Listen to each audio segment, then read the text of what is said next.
जी jolly जी, sorry वो बेटी की शादी है ना, तो सारे काम मेरे सर पे आ गए हैं। नहीं कोई बात नहीं। Sorry to keep you waiting. हाँ जी जॉली जी शुरू करो। फहीम साहब, इकबाल एनकाउंटर के बारे में आपको जो कुछ भी पता है सब कुछ खुल के जज साहब को बताइए। जनाब, मेरा नाम फ़हीम भट्ट है।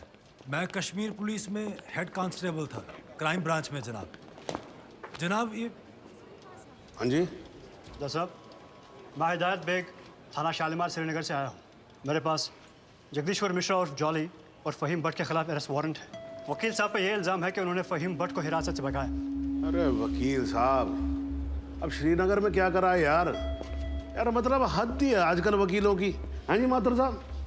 जी श्रीमान, बहुत दुख की बात है कि कानून की रक्षा करने वाले ही कानून के साथ जब खिलवाड़ करेंगे तो समाज भ्रष्ट हो जाएगा श्रीमान, प्रजातंत्र नष्ट हो जाए। मेरे हिसाब से तुम्हें सरेंडर कर देना चाहिए। रही डेट की बात, केस की बात, तो हमें कोई भी डेट दीजिए, हमें कोई आपत्ति नहीं। जनाब, आप चाहेंगे तो कोर्ट खत्म होते ही हम दोनों कश्मीर पुलिस को सरेंडर कर देंगे, लेकिन उससे पहले आप फ़हीम भट्ट का बयान जरूर दर्ज कर लीजिए। ये मेरी हाथ जोड़ के विनती है आपसे। देखो वकील साहब, आप मुझसे तो कुछ उम्मीद रखो नहीं, समझ में आया नहीं आया? नहीं मैं बहुत झेल चुका हूँ आपको। नहीं, ये निरूपा राय की एक्टिंग मेरे सामने करने की जरूरत नहीं है। मासूम सा चेहरा मत बनाओ। इंस्पेक्टर साहब, आप गिरफ्तार करो इनको। जनाब सिर्फ 5 मिनट लगेंगे, बयान ले लीजिए, मुझे फिर बाद में चलो मेरी बात सुनो। अरे लेके जाओ भाई। अरे भाई सुनो, वकील साहब को बोला ले जाने के लिए, इनको थोड़ी ना बोला इनको कटघरे में वापस लेके आओ। चलो जज साहब, वारंट तो दोनों के खिलाफ है। अरे भी जानता हूं, मैं जानता हूं, लेकिन ये फ़हीम भट्ट जो है ये तो लिस्टेड विटनेस भी है ना, तो इनकी स्टेटमेंट रिकॉर्ड कर लेते हैं। और आप एक काम करो, रिकॉर्ड होने के बाद ना आप दोनों को साथ ले जाना। हाँ जी जाओ जाओ। लेकिन श्रीमान, ये स्टेटमेंट तो अगली डेट को भी रिकॉर्ड हो सकती है। माथुर साहब देखो क्या है, कल से मैं 2 महीने की छुट्टी पे जा रहा हूँ। बिटिया की शादी है, आपको तो मालूम है ना। मतलब मैं कार्ड भेजूंगा, आपको आना होगा। हैं जी हैं। तो मैं क्या सोच रहा था कि सारे पेंडिंग केसेस खत्म करके जाऊंगा, इसीलिए 6 बजे के बाद भी देखो कोर्ट चालू है मेरी। लेकिन श्रीमान, एक आदमी जो पुलिस कस्टडी से भागा हुआ है उसकी स्टेटमेंट कैसे रिकॉर्ड हो सकती है? इस विटनेस की कोई क्रेडिबिलिटी नहीं। नहीं क्या है माथुर साहब, 2 मिनट की बात जी। हाँ जी, रिकॉर्ड हो जाएगा स्टेटमेंट, उसके बाद हम आपके यहाँ कौन हैं जी। माफ कीजिएगा, ये ठीक नहीं हो रहा है सर, आप गलत कर रहे हैं सर। नहीं मैं गलत नहीं कर रहा हूँ, जज को मत बताओ आप, उसी के कोर्ट में कि वो गलत कर रहा है। ये मत करो आप। देखिए मैं खुल के बोल रहा हूँ सर, सॉरी, क्षमा चाह, लेकिन आप गलत कर रहे हैं सर। आपके दिल्ली के किस्से मैंने सुने हुए। हाँ, आप किसी की चलने ही नहीं देते थे, जो मन में आता था वो करते थे, उद्दंड आदमी की तरह बिहेव करते थे सर। कुर्सी पे बैठ के आप तुगलक न समझिए, ये दिल्ली नहीं अवध है। क्या बोल रहे हो आप मुझे? तुगलक बोल रहे हो आप मुझे? मतलब सन की समझ के रखा हुआ है? माथुर साहब, अगर हार्ट का मरीज नहीं होता ना मैं, तो आपको बताता इस कुर्सी पे बैठ के कि असली तुगलक होता क्या है। एक मिनट सर। नहीं, आप एक बार बैठ कर देखो इस कुर्सी के ऊपर, ना बाईपास सर्जरी हो जाए, मेरा नाम बदल देना आप।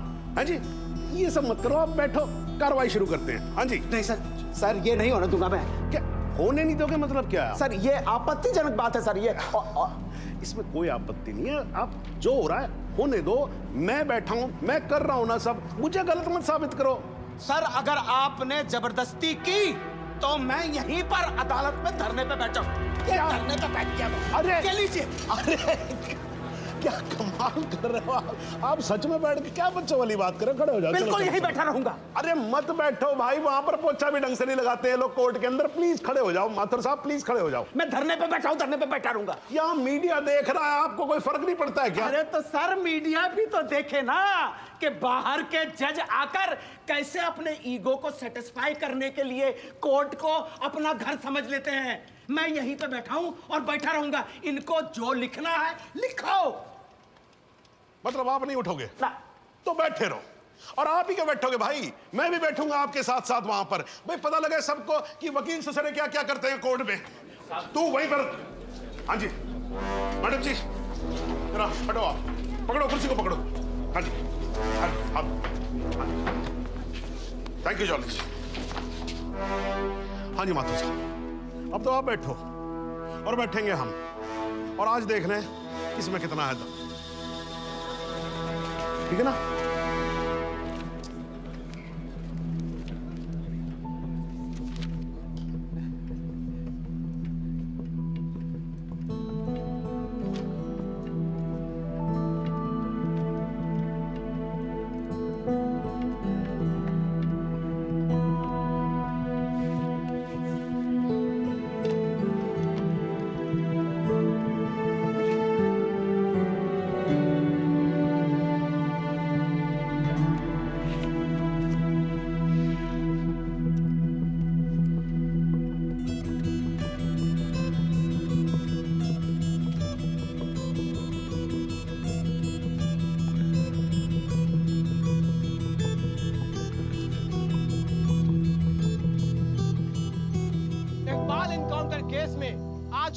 जो कुछ भी हुआ वो शायद भारतीय न्याय व्यवस्था के इतिहास में पहली बार हुआ होगा।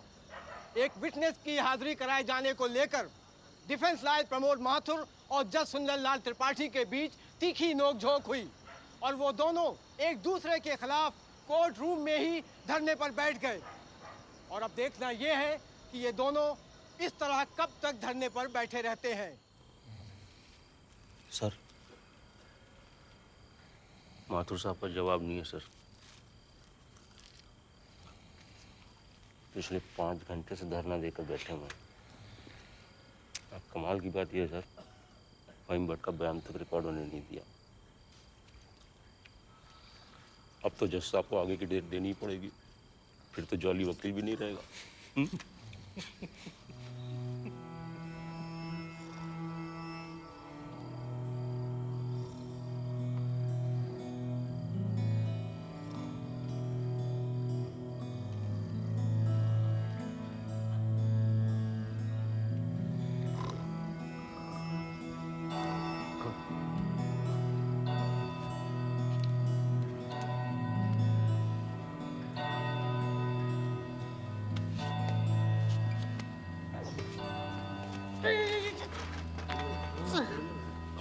सर,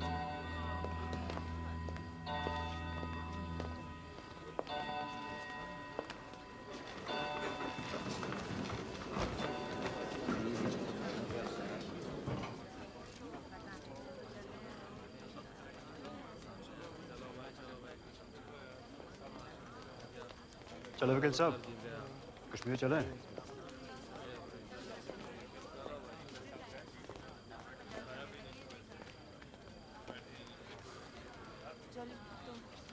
मैं चलता हूँ। अपना ध्यान रखना, ठीक है?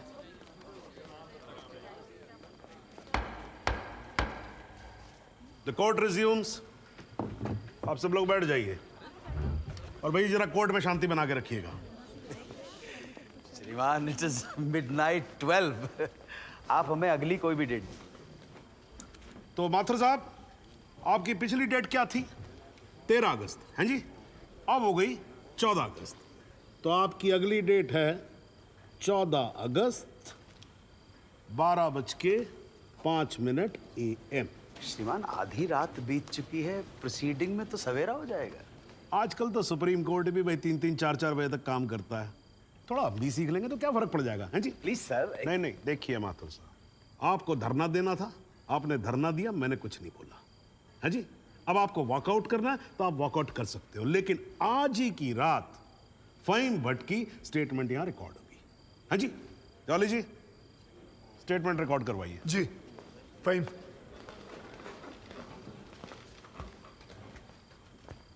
जनाब, बहुत बहुत शुक्रिया। फहीम साहब को बताओ क्या क्या हुआ था। जनाब, इस इनकाउंटर से कुछ महीने पहले हमने एक इंटेलिजेंस रिपोर्ट भेजी थी सिंह साहब की टीम को, जिसमें एक कश्मीरी मिलिटेंट इकबाल कादरी के डिटेल्स थे जो यहाँ लखनऊ में छिपा था। जनाब, इस इनकाउंटर से एक दिन पहले मुझको फ़ोन करके यहाँ बुलाया गया ताकि मैं इस बात की शिनाख्त कर सकूं कि जिस इकबाल को इन्होंने पकड़ा है वो इकबाल कादरी है या नहीं। जनाब, जब मैं यहाँ पहुँचा तो उस शख्स का निकाह हो रहा था। मैं देखते ही समझ गया कि ये इकबाल वो इकबाल नहीं है। मगर जनाब, सिंह साहब की टीम ने मुझ पर प्रेशर बनाया कि मैं अपनी रिपोर्ट में ये कहूँ कि इकबाल कासिम ही इकबाल कादरी है। मैंने ये करने से मना कर दिया और मैं श्रीनगर वापस चला गया। फिर जनाब, जब मैंने इनकाउंटर की न्यूज़ पढ़ी तो मेरे को जनाब बड़ा अफसोस हुआ। मैंने श्रीनगर में अपने अफसरों को बताया तो बोले बात को रफा दफा करो। मैंने बहुत समझाया उनको, वो नहीं माने। जब वो नहीं माने तो मैंने दिल्ली में सेंट्रल एजेंसी को इस इनकाउंटर की कंप्लेन कर दी। मुझ पर कंप्लेंट वापस लेने के लिए बहुत प्रेशर डाला गया। फिर मैं नहीं माना तो इन्होंने क्या किया जनाब, एक दिन मुझको गिरफ्तार कर लिया, एक झूठा मुकदमा बनाकर मुझे जेल में डाल दिया जनाब, और मेरे को जनाब महकमे से भी बाहर कर दिया जनाब मेरे को। शुक्रिया जनाब। माथुर साहब, आप कुछ कहोगे या नाराज हो अभी तक? अरे नहीं नहीं श्रीमान, आपकी नाराजगी मोल लेकर अपनी दुकान थोड़े बंद करवानी है। मगर मैं तो ये पूछना चाहता हूँ, आप तो गुस्सा नहीं है? नहीं नहीं, मैं नाराज और आज कुछ नहीं हूं, लेकिन यार अगली बार से तुगलक मत बोलना मेरे को, हाँ जी माथुर साहब, मतलब इस कोर्ट में बैठे बैठे मेरे बाल सफेद हो गए। I think I deserve some respect. क्षमा प्रार्थी हूँ श्रीमान। ठीक है, आप शुरू करो। फाइन बट आप माननीय न्यायाधीश महोदय को बताएंगे कि ये केस क्या है, इस अदालत में हम किस सच्चाई की खोज कर रहे हैं। ये कि कांस्टेबल भदौरिया और इकबाल की मौत कैसे हुई। तो आपने अभी जो राबी चिनाब झेलम जैसी लंबी कहानी सुनाई है, उससे कहीं ये साबित होता है कि इन दोनों की मौत कैसे हुई? क्योंकि मौके वारदात पे आप तो थे नहीं। जी नहीं, लेकिन ये तो पता चल। लेकिन वेकिन कुछ नहीं। अगर कोई और फिल्मी कहानी सुनानी हो तो जज साहब को सुनाई। इनको फिल्मों में बहुत इंटरेस्ट है, मुझे बिल्कुल कोई दिलचस्पी नहीं है। मुझे तो मेरे प्रश्न का सीधा साधा जवाब दे दो यार, यस और नो। जी नहीं। Very good, well done. Fine but ये अगस्त 2010 में कश्मीर पुलिस ने कुपवाड़ा इंसिडेंट में तुमको 6 महीने के लिए सस्पेंड कर दिया, क्यों?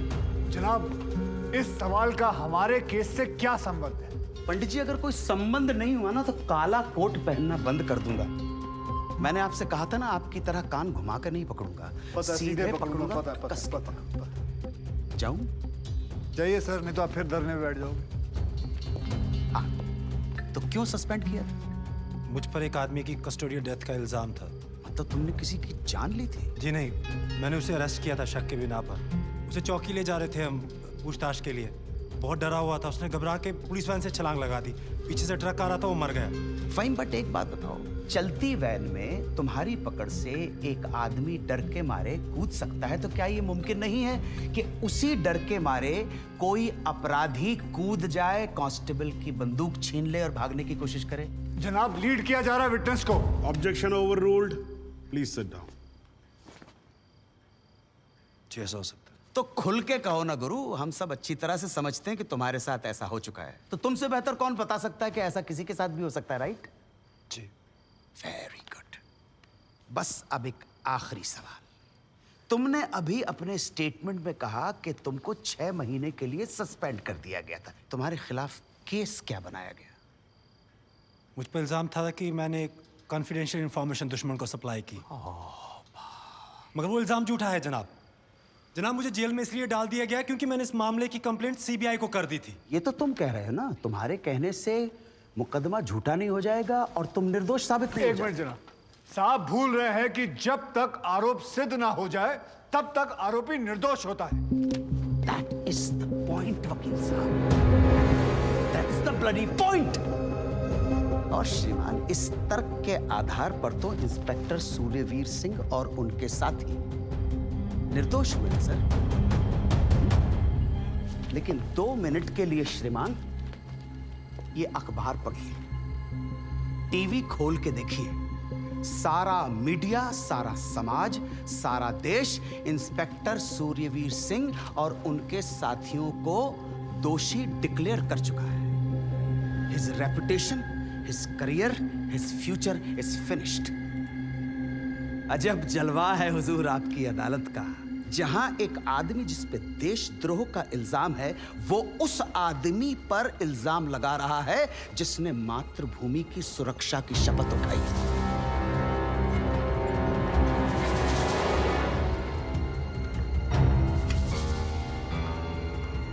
श्रीमान, आज से कई साल पहले इलाहाबाद हाई कोर्ट के बाहर एक बॉम्ब ब्लास्ट हुआ था जिसमें 9 बेकसूर लोगों की जानें गई थी। मृतकों में हमारे बड़े भाई, हमारी भाभी और 7 साल का भतीजा भी शामिल था। इसी आतंकी हमले में हमारे बाबूजी पूजनीय श्री जुगल किशोर माथुर भी घायल हो गए, मगर फिर भी वो आज यहाँ आए हैं। आधी रात को श्रीमान ये देखने आए हैं कि आप किसके साथ खड़े हो।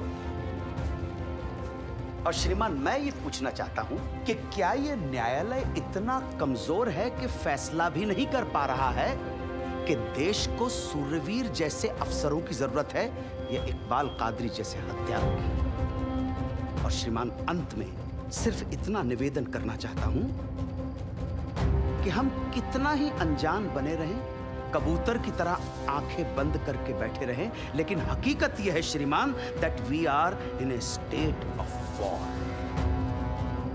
और किसी विद्वान ने बड़ा सही कहा है, everything is fair in love and war. बाकी श्रीमान, न्याय आपके हाथ में है। प्रमोद माथुर का प्रणाम स्वीकार करें।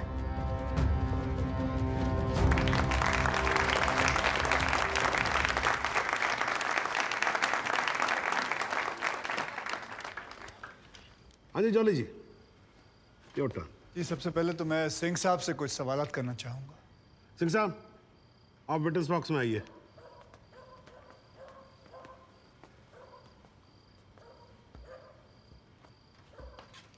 सिंह साहब, आप जरा कोर्ट को बताएंगे कि अगला क्रिकेट वर्ल्ड कप कौन जीतेगा? भाई ये किस तरह का सवाल हुआ भाई वकील साहब?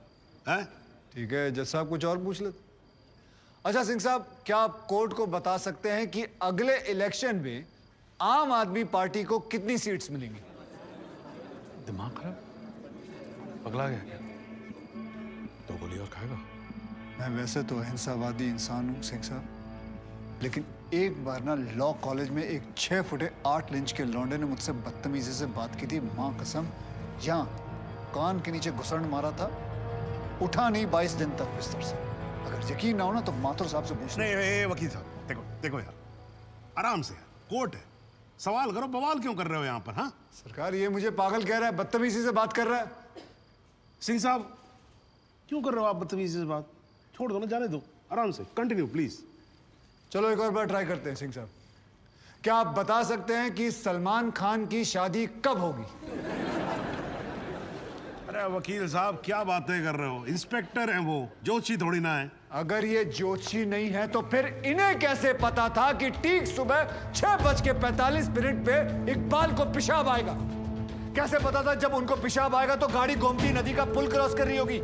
इन्हें कैसे पता था कि इकबाल कांस्टेबल भदौरिया की रिवॉल्वर छीन कर भागने की कोशिश करेगा?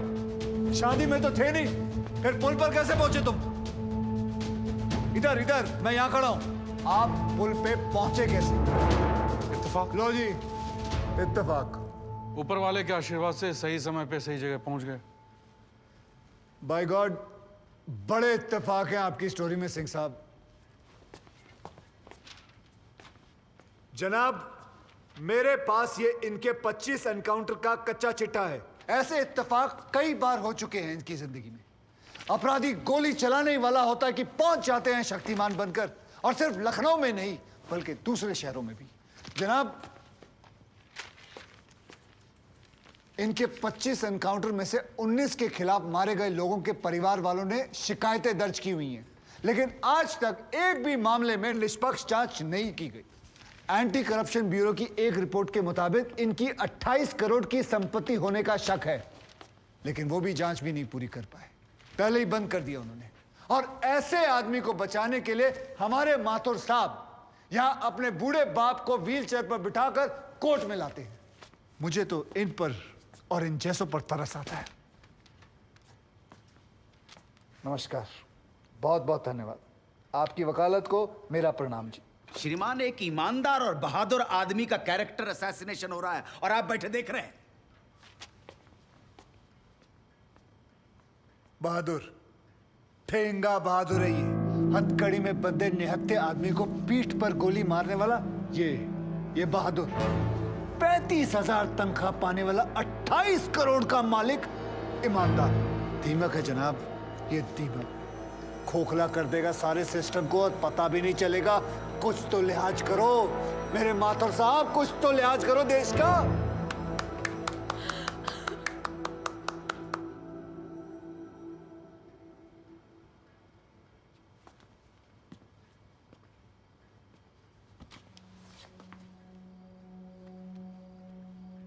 मैं जुगल किशोर माथुर साहब का दर्द समझ सकता हूं। मेरी वजह से तो एक औरत ने अपनी जान ली थी और मैं महीनों चैन से नहीं सो पाया था। लेकिन माथुर साहब ने तो अपनी बेटी, बहू और पोते को खोया। उनका दर्द उनके अलावा इस कोर्ट में सिर्फ एक ही आदमी समझ सकता है, ज़हूर सिद्दीकी साहब। इन्होंने भी अपनी बेटी, दामाद और होने वाले नाती को खोया है। दर्द में ये दोनों एक जैसे हैं जनाब। अब इन्हें जुगल किशोर सिद्दीकी कहूं या फिर इन्हें सहूर किशोर माथुर, कोई फर्क नहीं पड़ता। जनाब, गोमती नदी के पुल पर उस दिन 2 जानें गई थी। एक 12 घंटे पहले दूल्हा बने, हाथों में मेहंदी लगाए इकबाल कासिम की थी, और दूसरी 20 दिन में रिटायर होने वाले कांस्टेबल बलदेव सिंह भदौरिया की। और जनाब, ये हैं कांस्टेबल भदौरिया की पत्नी, जो अपने पति को खो चुकी है और जेल में बंद अपने बेटे की बेल करवाने के लिए कोर्ट के चक्कर काट रही है। अब इन्हें क्या कहेंगे माथुर साहब? मुस्कुराइए, आप लखनऊ में। सच सुना तो नजरें फेर ली माथुर साहब। ओ माथुर साहब, इत्तेफाक सिर्फ तुम्हारे साथ नहीं होते सिंह, ऊपर वाले की बड़ी कृपा है मुझ पर। इस दफा एक इत्तेफाक मेरे साथ भी हुआ है। बाय गॉड, मजा आएगा। पंडित जी को लाइए, लाइए जल्दी।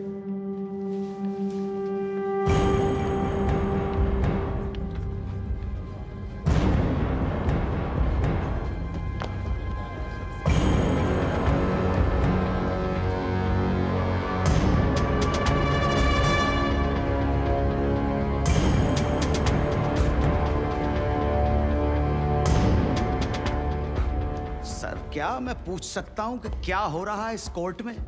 और क्या आप बताने की जहमत करेंगे कि आप ऐसा होने क्यों दे रहे हैं? कौन है ये बाबा सर? इसका इस केस से क्या रिलेशन है सर? ना कोई एडवांस नोटिस है, ना अग्रिम सूचना है। क्या रेलेवेंस क्या है और आप इसे अलाउ कर रहे हैं? जनाब, इस विटनेस का नोटिस देता ना तो ये विटनेस यहां नहीं होता, किसी मुर्दा घर में गड़ा हुआ होता। इस आदमी को मैं पकड़ के नहीं लाया हूं, पुलिस वाले पकड़ के लाए हैं। और जनाब, इस विटनेस का इस केस के साथ डायरेक्ट कनेक्शन है। इंस्पेक्टर साहब, आपने अरेस्ट किया इसको? जनाब, ये वकील साहब एकदम सही कह रहे हैं। इस पंडित का इस केस से सीधा संबंध है। अगर संबंध नहीं हुआ ना, इंस्पेक्टर साहब, नौकरी खा जाऊंगा मैं आपकी। जानते हो ना ये बात? लेकिन जनाब, मैं बिल्कुल सही कह रहा हूं। ठीक है, मैं विटनेस को अलाउ करता हूं। No sir, I object sir, I object. Mathur साहब, मेरी बात सुन। देखो क्या है यार, 3 बजने वाले हैं, बाहर जाएंगे ना बस मिलेगी ना रिक्शा मिलने वाला है।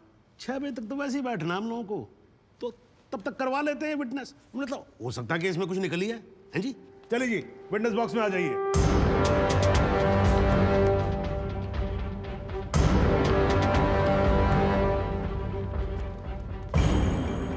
नमस्कार पंडित जी, क्या हाल है आपका? घरेलू कपड़े वपड़े टीका शीका लगा के पूरी तैयारी में आए हैं। फहीम भट्ट साहब, खड़े होइए। कोर्ट को बताइए कि इन पंडित जी का नाम क्या है? मोहम्मद इकबाल कादरी। हैं जी? मोहम्मद इकबाल कादरी। मोहम्मद इकबाल कादरी। इसको कहां से अरेस्ट कर लिया जी आपने? जनाब, मथुरा से 1 साल से वहां छुपा हुआ था साधु का भेष बनाकर। ये तो कमाल हो गया। जज साहब, इंस्पेक्टर महोदय झूठ बोल रहे हैं। हमारा नाम इकबाल कादरी नहीं है, हमारा नाम तो रामकृष्ण सारस्वत है। हम तो निरीह ब्राह्मण हैं, ब्रह्मचारी हैं। हाँ, जम्मू के रहने वाले हैं, उस वजह से भाषा में थोड़ी कश्मीरी झलक है, लेकिन हम वो नहीं है जो बताया जा रहा है। ये देखिए हमारा आधार कार्ड और voter ID card. Om Prakash ji, जरा लेके आओ उसे। लाओ जरा, फटाफट लेके आओ। जनाब, ये पंडित सरासर झूठ बोल रहा है।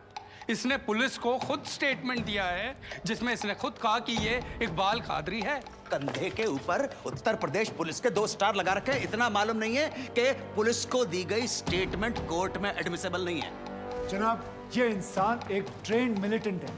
नकली आधार कार्ड बनाना कोई मुश्किल काम नहीं है, आप अच्छी तरह जानते हैं। और फहीम भट्ट भी इसको आइडेंटिफाई कर चुके हैं। सर, ये अपनी आइडेंटिटी छुपा रहा है। श्रीमान यहाँ आइडेंटिटी छुपा नहीं रहा है, अपनी आइडेंटिटी बता रहा है। कैसे बताएगा अपनी आइडेंटिटी? हम सब कैसे बताएंगे सर? आप सुंदरलाल त्रिपाठी हैं, मैं प्रबोध माथुर हूँ, ये पंडित जी हैं कानपुर वाले। कैसे पता पड़ेगा? किसी आधार कार्ड से, राशन कार्ड से या पासपोर्ट से। सबूत आपके सामने है सर, संदेह की कोई बात ही नहीं।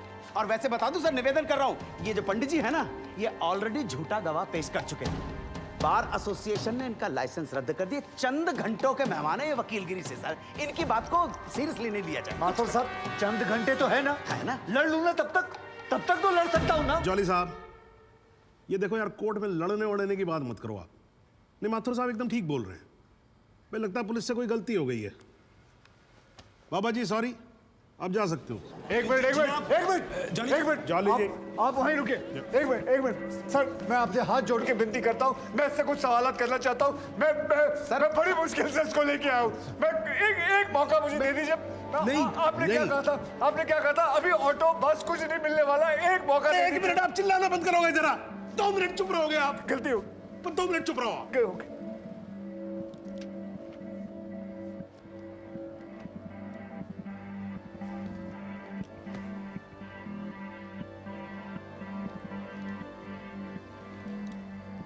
ठीक है, मैं विटनेस को अलाउ करता हूँ। अरे सर, अब क्या सर, माथुर साहब, I think court has the right to decide. Okay जी, and court has decided. Please. Thank you.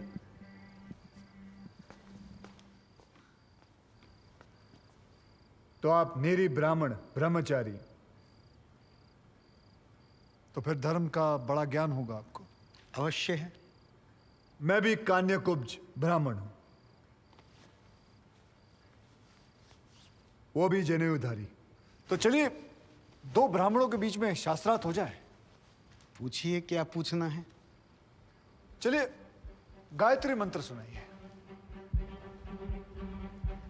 ओम भूर्भुवस्वः तत्सवितुर्वरेण्यं भर्गो देवस्य धीमहि धियो यो नः प्रचोदयात्। बहुत बढ़िया, पूरा नाम बताएं। रामकृष्ण प्रेम कृष्ण सारस्वत। धर्म? हिंदू धर्म में कितने वेद हैं? 4।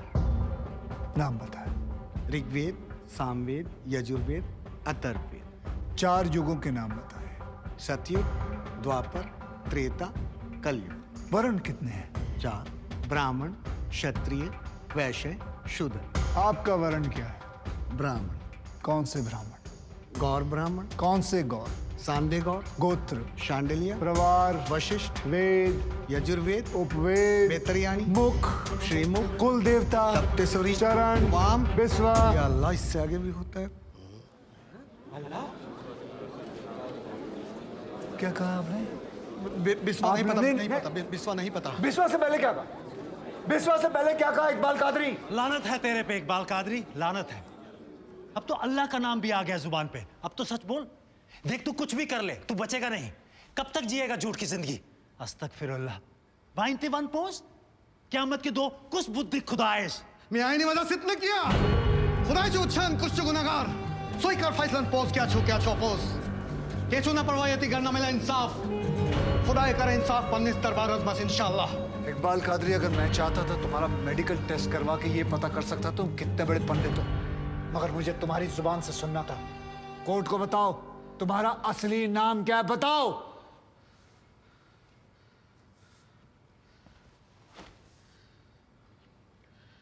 जज साहब, मेरा नाम मोहम्मद इकबाल कादरी है। मुझे सिंह साहब ने अरेस्ट किया था। मैं उनकी कस्टडी में था, लेकिन उन्होंने मुझे कोर्ट में पेश नहीं किया। मैं जानता था कि वो मेरा एनकाउंटर करने वाले हैं। एक दिन मौका देखकर मैंने उनसे कहा कि अगर वो मुझे जाने देंगे तो मेरे आदमी उन्हें बहुत सारा पैसा देंगे, और उन्होंने मेरी बात मान ली। इसे लेके कहाँ जा रहे हैं? सिंह साहब ने आजाद कर दिया। जा रहा आजा। सिंह साहब को कितने पैसे दिए? 50 लाख, 25 लाख एडवांस और 25 एनकाउंटर के बाद। आई ऑब्जेक्ट श्रीमान।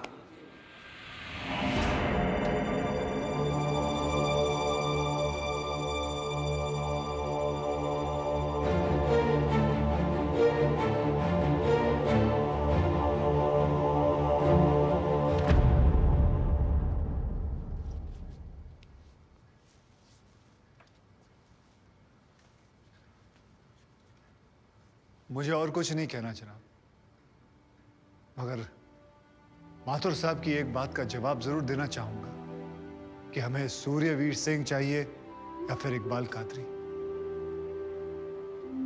जनाब, हमें दोनों ही नहीं चाहिए। हमें ऐसे कादरी नहीं चाहिए जो बेगुनाह लोगों को मारना जिहाद समझते हैं, लेकिन हमें ऐसे सूर्यवीर सिंह भी नहीं चाहिए जो पैसों के लिए एक मिलिटेंट को छोड़ देते हैं और किसी बेकसूर की जान ले लेते हैं। मैं हिम्मती बहादुर पुलिस वालों को सलाम ठोकता हूं, झुककर सजदा करता हूं, लेकिन जिसके हाथ किसी बेकसूर के खून से रंगे हों उसे मैं वही कहूंगा जो वो है, कातिल। और ऐसे राक्षसों से बच के रहिएगा माथुर साहब। किसी ने 25-30 लाख ज्यादा दे दिए तो क्या पता अगला इत्तेफाक आपके साथ हो जाए।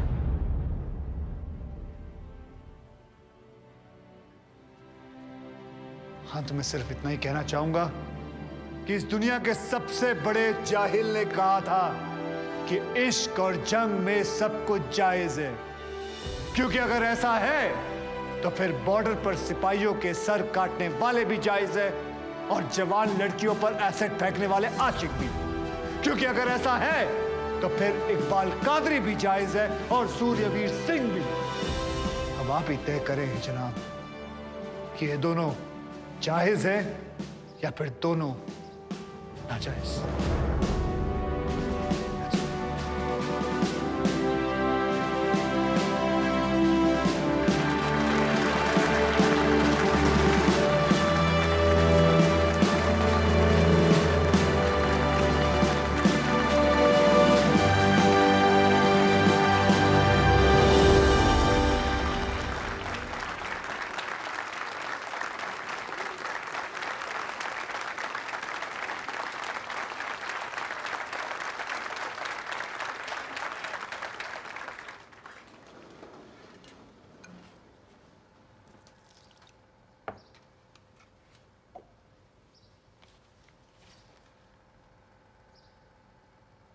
सालों में एक बार कभी कोई ऐसा केस आता है जब इस कुर्सी पे बैठने का अफसोस नहीं होता है। नहीं तो जी मैं तो रोज ही कोर्ट आता हूं, बैठा रहता हूं कोर्ट के अंदर, घड़ी की तरफ देखता रहता हूं कि कब 6 बजे और कब मैं उठ के घर चला जाऊं। क्या करें जी, न्यायपालिका की हालत ही कुछ ऐसी है। ये देखो जी, ये अंधेरे बदबूदार कमरे जिन्हें कोर्ट कहा जाता है। भाई साहब, इसमें हम जैसे जजों का आने का मन नहीं करता। आम जनता की बात तो क्या करें। हाँ जी माथुर साहब, ठीक बोल रहा हूं ना मैं? ये मतलब 3 करोड़ से ज्यादा केसेस पेंडिंग है इस देश के अंदर, और कुल मिलाकर जज कितने हैं? 21,000। यानी देखा जाए तो 1 लाख लोगों पर एक जज। डेट पे डेट पड़ती रहती है। हाँ जी, लोग आते रहते हैं, हताश होकर घर जाते रहते हैं। लेकिन फिर भी आज भी हिंदुस्तान में जब कहीं 2 लोगों के बीच में झगड़ा होता है ना, कोई विवाद होता है, तो एक दूसरे से क्या कहते हुए पाए जाते हैं? I will see you in court. क्यों करते हैं भाई लोग ऐसा? हाँ जी, क्योंकि आज भी लोग भरोसा करते हैं, न्यायपालिका पे। उनको भरोसा होता है कि अगर सरकार उनकी बात नहीं सुनेगी, प्रशासन उनकी बात नहीं सुनेगा, पुलिस उनकी बात नहीं सुनेगी, तो कोर्ट सुनेगी उनकी बात, सुनेगी और न्याय देगी। इसलिए भाई साहब, इस कुर्सी पे बैठा मेरे जैसा हर आदमी, उसका यह कर्तव्य बनता है कि वो इस भरोसे को ना टूटने दे। इस कोर्ट में पेश किए गए सभी गवाह और एविडेंसेस, एक बात तो एकदम साफ हो जाती है कि 13 अगस्त को गोमती नदी के पुल पे जो भी हुआ वो अचानक होने वाला एनकाउंटर नहीं था, बल्कि एक सोची समझी साजिश के तहत की जाने वाली हत्या थी। इसलिए ये कोर्ट इंस्पेक्टर सूर्यवीर सिंह और उनके सभी साथियों को आईपीसी सेक्शन 302, 201, 182 और 340 के तहत हत्या, एविडेंस मिटाने, कोर्ट को गुमराह करने और झूठे सबूत पेश करने का दोषी मानते हुए लाइफ इम्प्रिजनमेंट की सजा सुनाती है। और यह कोर्ट शहीद कांस्टेबल बलदेव सिंह भदौरिया के पुत्र राम कुमार भदौरिया को तुरंत रिहा करने का आदेश भी देती है। The court is adjourned.